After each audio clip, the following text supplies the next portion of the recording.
میرے محترم عزیزوں، دوستوں، بزرگوں، بھائیوں،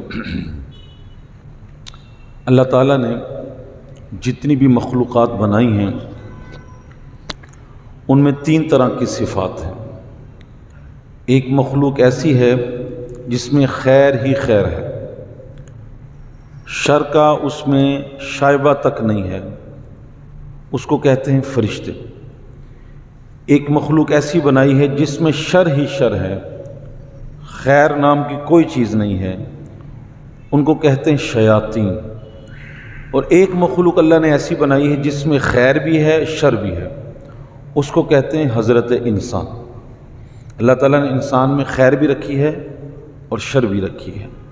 اب آدمی جس پہلو کو اختیار کر جاتا ہے وہ پہلو اور وہ صفت اس پر غالب آ جاتی ہے۔ اگر شر کی طرف ہوگا تو شر غالب آ جائے گا، اگر خیر کے کام کرے گا تو خیر غالب آ جائے گی۔ شریعت ہمیں یہ حکم دیتی ہے کہ ہم اپنے اوپر خیر کو غالب کریں، شر سے بچائیں۔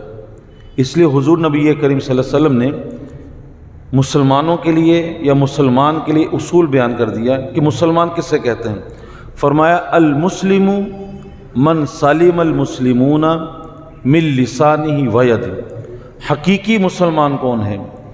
حقیقی مسلمان المسلم من سلم المسلمون من لسانہ و یدہ، جس کی زبان سے اور اس کے ہاتھ سے دوسرے مسلمان محفوظ رہیں۔ یہ حقیقی مسلمان ہے، جس کی زبان سے اور اس کے ہاتھ سے دوسرے مسلمان محفوظ رہیں۔ اس حدیث میں حضور نبی کریم صلی اللہ علیہ وسلم نے زبان کو مقدم کیا، زبان پہلے لے کر آئے۔ وجہ کیا ہے؟ وجہ کیا ہے کہ زبان ایسی چیز ہے، اس سے طاقتور تو تکلیف دے ہی سکتا ہے، کمزور بھی دے سکتا ہے۔ آپ کسی کمزور پر ظلم کریں نا، اس کو ماریں پیٹیں، تو وہ کچھ آگے مقابلہ نہ بھی کر سکے تو آپ کو گالی لازمی دے دے گا، برا بلا لازمی کہے گا۔ تو زبان سے طاقتور بھی جو ہے تکلیف دے سکتا ہے اور کمزور بھی دے سکتا ہے۔ اچھا، زبان سے آدمی سامنے والے کو بھی تکلیف دے سکتا ہے، پچھلوں کو بھی تکلیف دے سکتا ہے،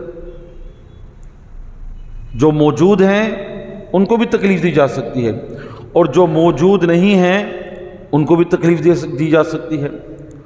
اور زبان ایسا اس کا زخم لگتا ہے کہ اس کا زخم کبھی مندمل نہیں ہوتا۔ تلوار سے، چھری سے، چاقو سے کوئی زخم لگ جائے نا، وہ ایک دن بھر جاتا ہے، لیکن زبان کا زخم لگایا ہوا بھرتا نہیں ہے، کسی نہ کسی موقع پر یاد آ جاتا ہے۔ عربی کا شعر ہے نا جی، بلکہ جملہ ہے، جراحات السنان لہلتیام ولا یلتام ما جرح اللسان، کہ چھری اور تلوار کے زخم بھر جاتے ہیں، زبان کا لگایا ہوا زخم نہیں بھرتا۔ اس لیے حضور نبی کریم صلی اللہ علیہ وسلم نے یہاں زبان کو مقدم کیا کہ زبان کا لگایا ہوا زخم بڑا خطرناک ہوتا ہے، زبان کے جو زخم ہوتے ہیں۔ اس لیے فرمایا کہ حقیقی مسلمان کون ہے؟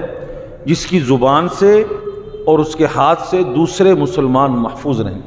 حضور نبی کریم صلی اللہ علیہ وسلم اس بات کو اور زیادہ کھولا، فرمایا کہ تکف شرک عن الناس۔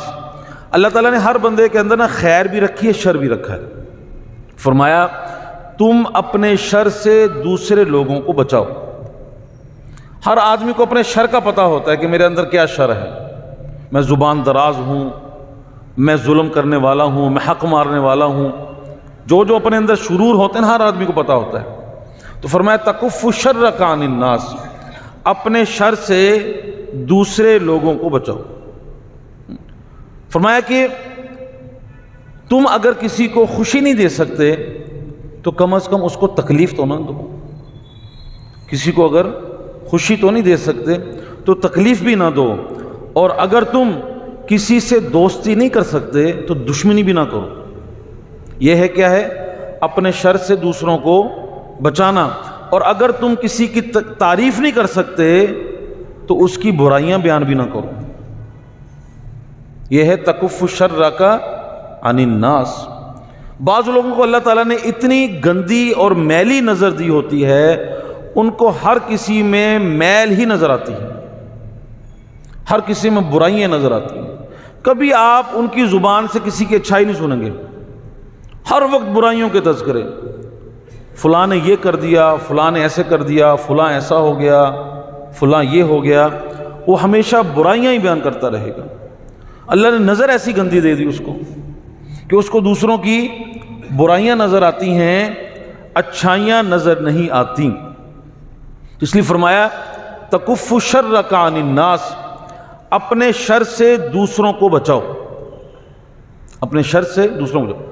حدیث مبارکہ میں آتا ہے ایک آدمی کے دل میں خیال پیدا ہوا میں اس آدمی کو تکلیف پہنچاؤں یا اس کے بارے میں کوئی بری بات کروں، پھر وہ بات کرنے سے رک گیا یا تکلیف پہنچانے سے رک گیا، اس وجہ سے کہ حضور نبی کریم صلی اللہ علیہ وسلم کا حکم ہے کہ دوسروں کو تکلیف نہ دو، تو یہ رک جانا، بری بات کا نہ کرنا، اس کو تکلیف نہ پہنچانا، فرمایا یہ اس کی طرف سے اللہ تعالیٰ صدقے کا اجر لکھ دیتے ہیں۔ کیا کچھ بھی نہیں ہے، صرف اپنے آپ کو دوسرے کو ایذا اور تکلیف پہنچانے سے روک لیا، اللہ تعالیٰ اسے صدقے کا اجر عطا فرماتے ہیں۔ حدیث مبارکہ میں آتا ہے خواب و خاسرہ، خواب و خاسرہ، وہ شخص ہلاک ہو گیا، تباہ و برباد ہو گیا جس کے دل میں اللہ تعالیٰ نے کسی کے بارے میں رحمت ہی نہیں رکھی ہوئی، اس کے اندر نرمی ہے ہی نہیں، اس کے اندر درگزر کرنا ہے ہی نہیں، یہ آدمی خسارے میں ہے، یہ نقصان میں ہے کہ جس کو صرف سختی کرنی آتی ہے، جس کو صرف دوسروں کی برائیاں ہی نظر آتی ہیں۔ فرمایا کہ بیماریوں میں سب سے بڑی بیماری یا سب سے بری بیماری وہ دل کی بیماری ہے۔ جس کو دل کا مرض لاحق ہو جائے نا تو وہ اپنے ہی وہم و گمان میں، کیونکہ اس کو پتہ ہے یہ دل کی بیماری بڑی خطرناک ہے، تو اپنے وہم میں اپنے دن گننے شروع کر دیتا ہے کہ اب تو میرے دن تھوڑے ہی ہیں، مجھے ہارٹ کا مسئلہ بن گیا ہے، اب میرے دن تھوڑے ہیں۔ تو بیماریوں میں سب سے بری بیماری دل کی بیماری ہے، اور دل کی بیماریوں میں سب سے بڑی بیماری وہ دل آزاری ہے۔ دل کی بیماریوں میں سب سے بڑی بیماری وہ دل آزاری ہے، کسی کی دل آزاری کرنا۔ قرآن کریم اللہ فرماتے ہیں وَيْلٌ لِكُلِّ ہُمَزَةٍ لُمَزَةٍ، ہلاکت ہے ہر اس شخص کے لیے جو عیب جو ہے اور عیب گو ہے۔ عیب جو اسے کہتے ہیں جو دوسروں کے عیب تلاش کرتا ہے، جس کو دوسروں کے عیب نظر آتے ہیں، ہر وقت دوسروں کی برائیاں تلاش کرنے میں لگا ہو، ٹو میں لگا اس کی کوئی برائی مجھے مل جائے پھر میں لوگوں میں اس کو بیان کروں۔ ہلاکت ہے، تباہی ہے، ویل ہے۔ حدیث مبارکہ میں آتا ہے ویل جہنم کی ایک گھاٹی ہے جس میں آگ کے ستون ہوں گے، جو دوسروں کی برائیاں تلاش کرتا ہے اور ان برائیوں کو آگے بیان کرتا ہے۔ ہمازہ بھی ہے، لمازہ بھی ہے، عیب جو بھی ہے اور عیب گو بھی ہے، دوسروں میں برائیاں بیان بھی کرتا ہے۔ تو ایسے شخص کو ان آگ کے ستونوں کے ساتھ باندھ دیا جائے گا اور آگ کی لپٹیں اٹھیں گی اور اس کے سینے کو جلائیں گی۔ نار اللہ الموقدہ التی تطلع علی الافئدہ، جو اس کے سینے کو ٹارچر کریں گی، اس کے سینے کو نشانہ بنائیں گی، اس کے دل کو نشانہ بنائیں گی۔ وجہ کیا ہے؟ یہ لوگوں کے دل دکھایا کرتا تھا، آج اس کے دل کو ٹارچر کیا جا رہا ہے۔ تو ایسے شخص کے بارے میں کیا فرمایا؟ ایسے شخص کے بارے میں ہلاکت ہے، تباہی ہے، بربادی ہے۔ اس کو کہتے ہیں جزا من جنس العمل، جزا من جنس العمل، جیسا عمل کیا ویسا ہی بدلہ مل گیا۔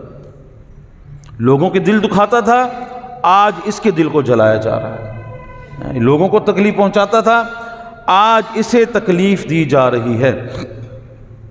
میرے بھائی شریعت کا اصول، شریعت کا قاعدہ، شریعت کا حسن یہ ہے کہ خلق خدا پر شفقت کا معاملہ ہو، تکلیف نہ دی جائے، کسی کی ایذا رسانی نہ ہو، کسی کے عیب تلاش نہ کیے جائیں، دوسروں کے عیب اگر معلوم ہو جائیں ان کو دوسروں میں بیان نہ کیا جائے۔ لیکن ہمارے ہاں الٹی گنگا، کسی کا عیب مل جائے، جب تک 4-5 محفلوں میں اس کو بیان نہ ہو جائے دل کو سکون نہیں ملتا۔ اطمینان نہیں ملتا، ایک اندر آگ لگی ہوتی ہے۔ اس لیے فرمایا حقیقی مسلمان کون ہے، کامل مسلمان کون ہے، جس کی زبان سے اور اس کے ہاتھ سے دوسرے مسلمان محفوظ رہیں۔ یہ کہ شریعت نے کیسی کیسی باتوں پر اجر رکھا ہوا ہے۔ حدیث مبارکہ میں آتا ہے ایک شخص راستے پر چلا جا رہا ہے، اسے راستے میں کوئی کانٹا، کوئی پتھر نظر آیا کہ یہ کانٹا یا پتھر کسی راہ چلنے والے کو تکلیف دے گا، اس نے اس کانٹے اور پتھر کو سائڈ پہ کر دیا۔ یہ کسی تکلیف دینے والی چیز کو، یا کیلے کا چھلکا پڑا ہوا تو اس کو سائڈ پہ کر دیا تاکہ لوگوں کو تکلیف نہ ہو۔ تو فرمایا اس پر بھی اللہ تعالیٰ اسے اجر عطا فرماتے ہیں، اس پر بھی اجر عطا فرماتے ہیں۔ ایمان کے فرمایا 70 سے زائد شعبے ہیں، اور اس میں سے ایک شعبہ کیا ہے؟ اماطۃ الاذی عن الطریق، راستے سے گری پڑی تکلیف دہ چیز کا ہٹا دینا، یہ بھی ایمان کے شعبوں میں سے ایک شعبہ ہے، اور اس پر بھی اللہ تعالیٰ اجر عطا فرماتے ہیں۔ تو حقیقی مسلمان کون ہوا؟ جو دوسروں کے ساتھ شفقت کا معاملہ کرنے والا ہے، دوسروں کے ساتھ رحم کا معاملہ کرنے والا ہے۔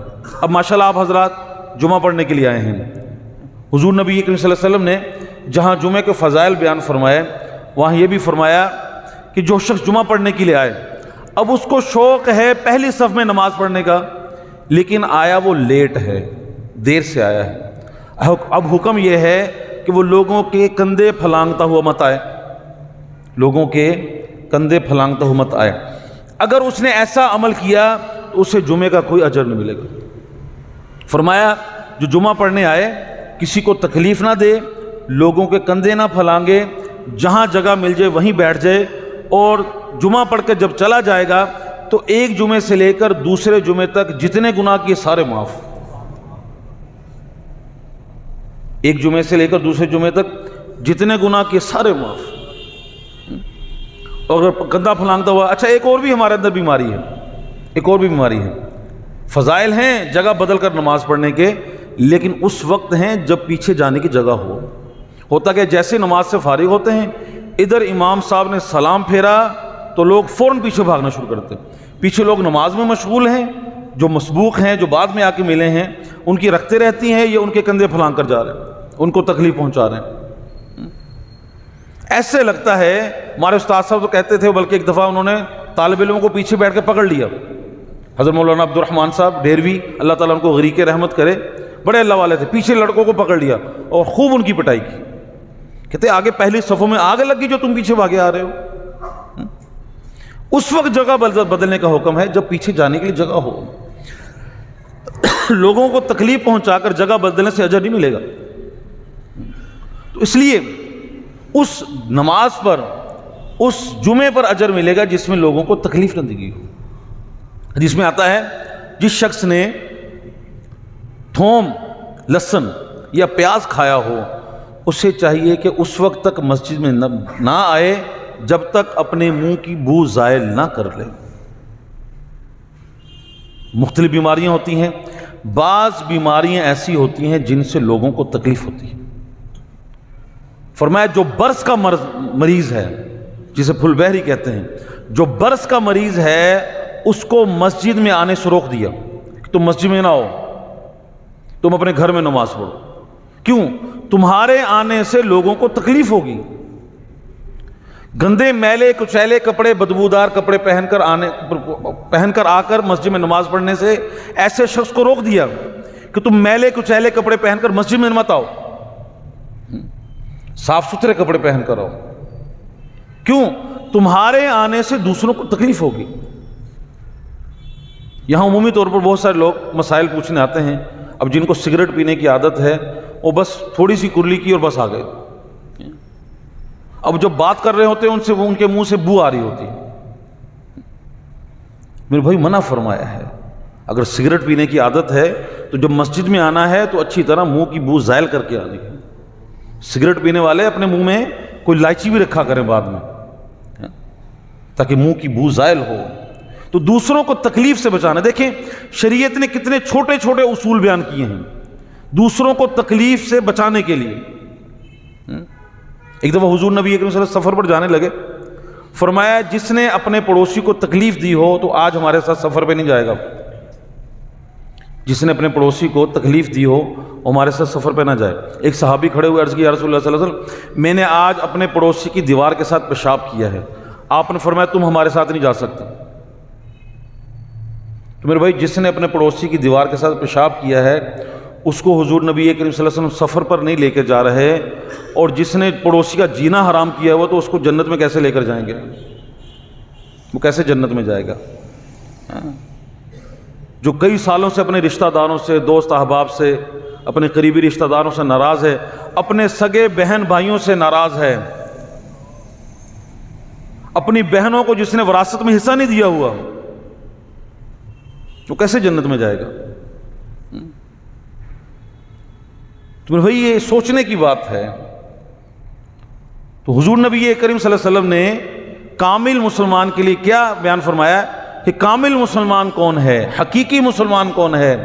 جس کی زبان سے اور اس کے ہاتھ سے دوسرے مسلمان محفوظ رہیں. ایک جگہ فرمایا من غشا فلیس منا, دوسری جگہ فرمایا من غشنا فلیس منا. جو ملاوٹ کرتا ہے وہ ہم میں سے نہیں ہے. کیونکہ ملاوٹ کرنے والا یہ دوسروں کی تکلیف کا باعث ہے, یہ دوسروں کی تکلیف کا باعث ہے. ایک دفعہ حضور نبی کریم صلی اللہ علیہ وسلم بازار میں گئے تو دیکھا کہ اناج کا ڈھیر لگا ہوا ہے. بارش ہوئی تھی ایک دن پہلے, اناج کا ڈھیر لگا ہوا ہے. آپ نے اناج کے اندر ہاتھ ڈالا, اوپر خشک نیچے گیلی. حضور نبی کریم صلی اللہ علیہ وسلم نے ارشاد فرمایا یہ کیا ہے؟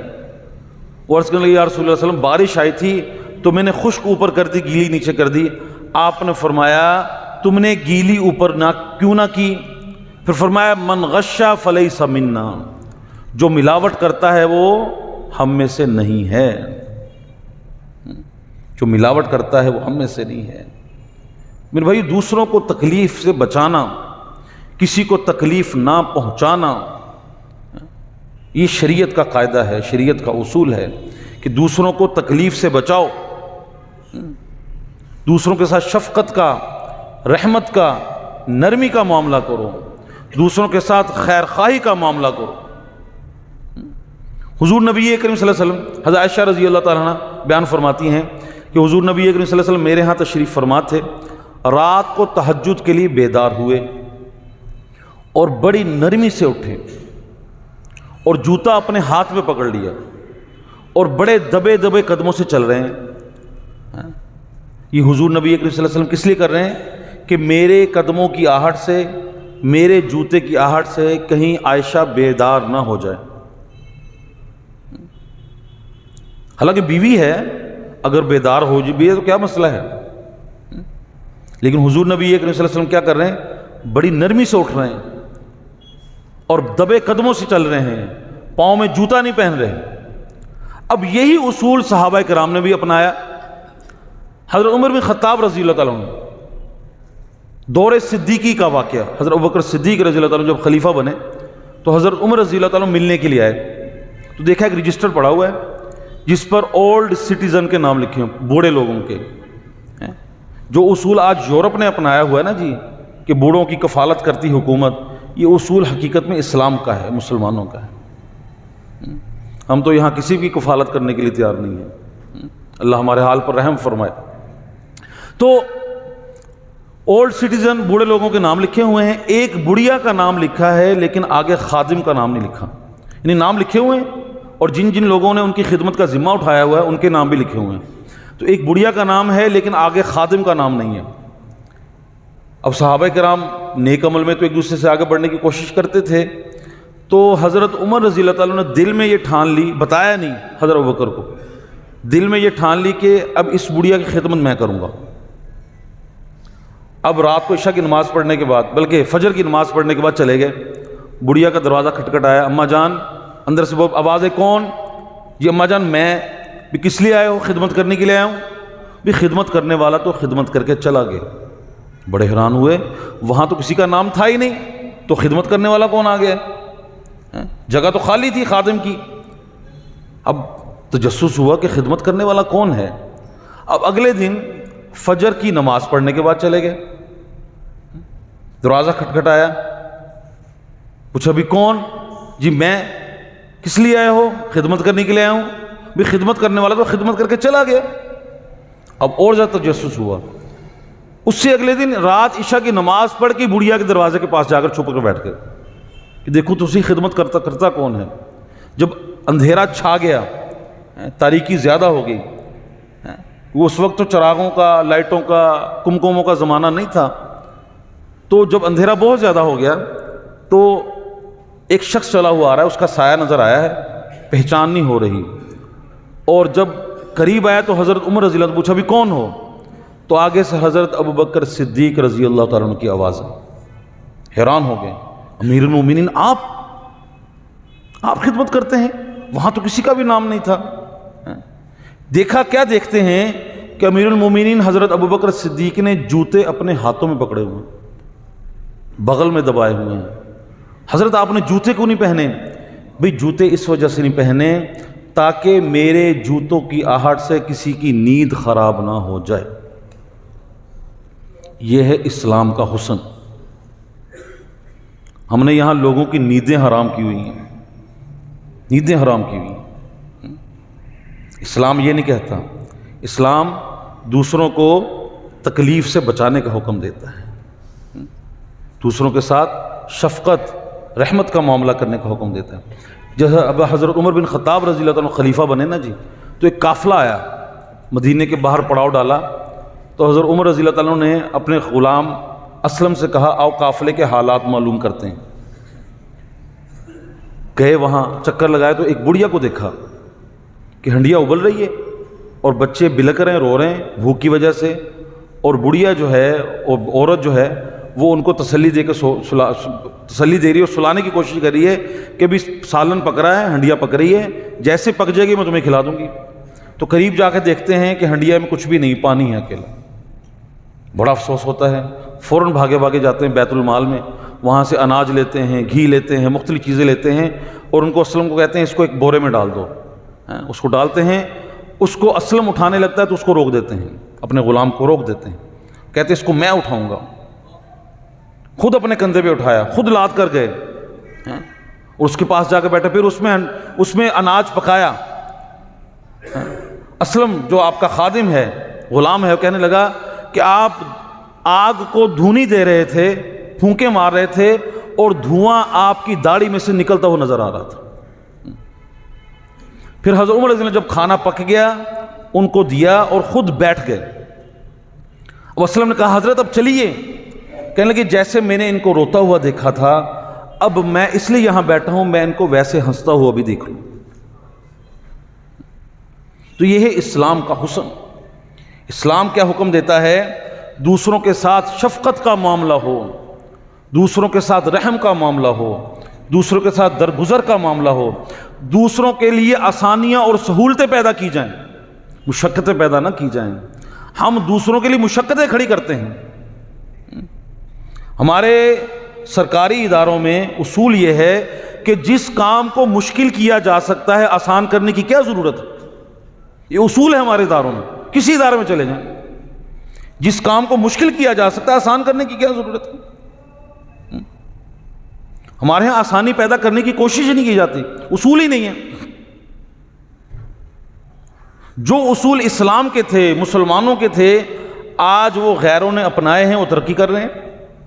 اور یہ قاعدہ ہے میرے بھائیو، اللہ تعالیٰ کا قانون ہے، جو انصاف کرے گا اس کو انصاف کے فائدے ملیں گے، جو رواداری کا مظاہرہ کرے گا، برابری کا مظاہرہ کرے گا، اس کے فائدے اس کو حاصل ہوں گے، دنیاوی فائدے ضرور ملیں گے اس سے، ایسے نہیں ہوگا کہ دنیاوی فائدے حاصل کرے گا وہ ضرور۔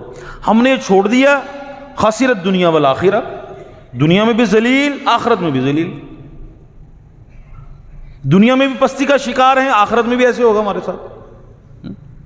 ہم سمجھتے ہم نے کلمہ پڑھ لیا ہے بس نجات کے لیے کافی ہماری، اتنی آسانی سے نجات نہیں ملی نہیں۔ ہمارے گناہوں کی جب رجسٹر کھولیں گے نا پھر پتہ لگے گا ہم کیا کچھ ہم نے کیا ہوا ہے۔ تو اس لیے بھائیو اسلام ہمیں حکم دیتا ہے دوسروں کے ساتھ شفقت کا، رحمت کا معاملہ کرنے کا، نرمی کا معاملہ کرنے کا، کہ دوسروں کے ساتھ شفقت اور رحمت کا معاملہ کیے جائے۔ حضرت مولانا اشرف علی تھانوی رحمہ اللہ نے ایک واقعہ لکھا. کہنے لگے ایک شخص جو تھا اس کی بیوی نے کوئی نافرمانی کی اور اس نے اپنی بیوی کو اللہ کی بندی سمجھتے ہوئے معاف کر دیا.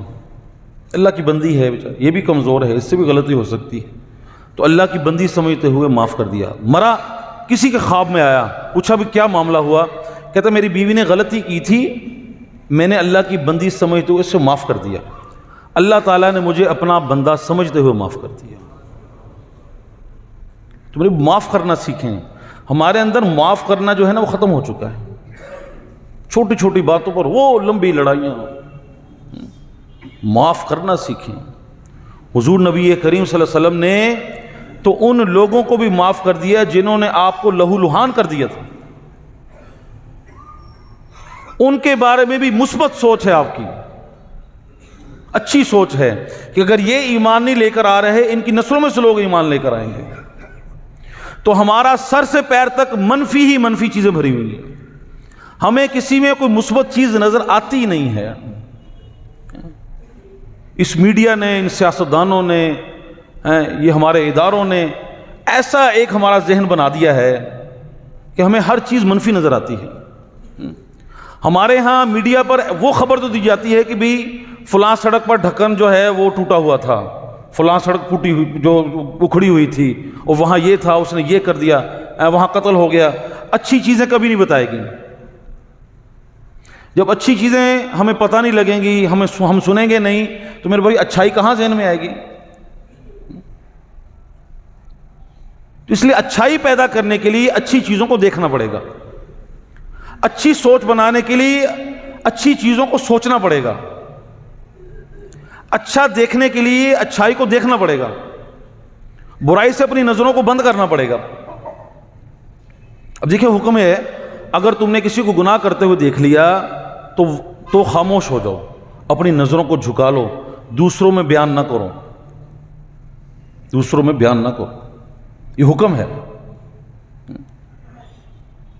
کہ دوسروں کی برائیاں، ان کے تذکرے نہ کرو، کیونکہ برائیوں کے تذکرے کرو گے تو برائیاں پھیلیں گی.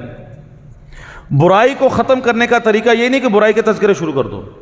برائی کے ختم کرنے کا طریقہ یہ ہے کہ اچھائی کے تذکرے شروع کر دو. برائی خود بخود ختم ہو جائے گی.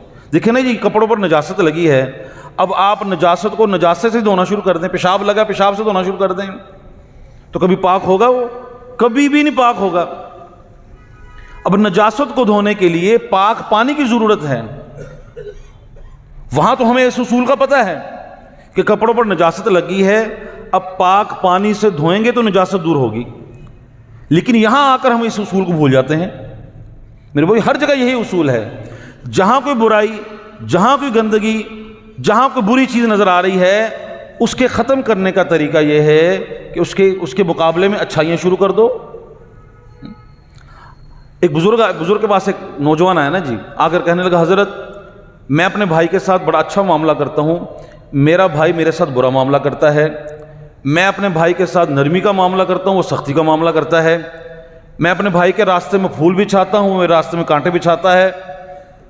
تو کیا مجھے شریعت اس بات کی اجازت دیتی ہے کہ میں بھی اپنے بھائی کے راستے میں کانٹے بچھانا شروع کر دوں، میں بھی روڑے اٹکانا شروع کر دوں؟ تو انہوں نے فرمایا نہیں، اگر تمہارا بھائی تمہارے راستے میں کانٹے بچھاتا ہے اور تم نے بھی کانٹے بچھانے شروع کر دیے تو ساری زمین کانٹوں سے بھر جائے گی. اگر ایک کانٹے بچھانے والا ہے، دوسرا کانٹے اٹھانے والا بھی ہونا چاہیے. ایک کانٹے بچھانے والا ہے اگر، تو دوسرا کانٹے اٹھانے والا بھی ہونا چاہیے.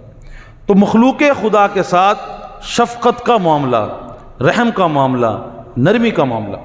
حضرت عبداللہ بن مبارک رحمہ اللہ، ان کا پڑوسی ایک یہودی تھا، اس نے اپنے گھر کو بیچنے کا ارادہ کر لیا. کسی نے پوچھا بھی کیا ریٹ ہے؟ کہنے لگا 2000. تو خریدنے والے نے کہا کہ اس لوکیشن میں تو گھر کی قیمت 1000 ہے، تم 2000 کیوں مانگ رہے ہو؟ وہ کہنے لگا 1000 تو میرے گھر کی قیمت ہے، دوسرا 1000 میں عبداللہ بن مبارک کے پڑوس کا مانگ رہا ہوں کہ میرا پڑوسی بہت اچھا ہے، میرا پڑوسی بہت اچھا ہے. آج ہمارا حال پتہ کیا ہے؟ ہمارا پڑوسی اس وجہ چھوڑ کے چلا جاتا ہے، ہمارا پڑوسی بہت بڑا ہے، بڑی تکلیفیں دیتا ہے. تو 1000 زیادہ مانگ رہے ہیں کہ میرا پڑوسی بہت اچھا ہے. حضرت عبداللہ بن مبارک کو پتہ لگا تو انہوں نے کہا کہ بھائی 1000 مجھ سے تم ہدیتاً لے لو، گھر نہ چھوڑو، کم از کم تمہیں میری قدر تو ہے۔ تو وہ رونے لگ گیا، کہتے حضرت آپ کی اچھائیاں اتنی ہیں کہ اب میں آپ کی اچھائیوں کی وجہ سے میں مجبور ہو گیا ہوں کہ میں کلمہ پڑھ لوں، میں مجبور ہو گیا ہوں۔ میرے بھائی اسلام یہ ہے، مسلمان یہ ہے کہ جو دوسروں کے ساتھ شفقت کا معاملہ کرنے والا ہو، رحم کا معاملہ کرنے والا ہو، دوسروں کو تکلیف پہنچانے والا نہ ہو۔ اللہ کریم جو کچھ کہا سن اس پر عمل کرنے کی توفیق عطا فرمائے۔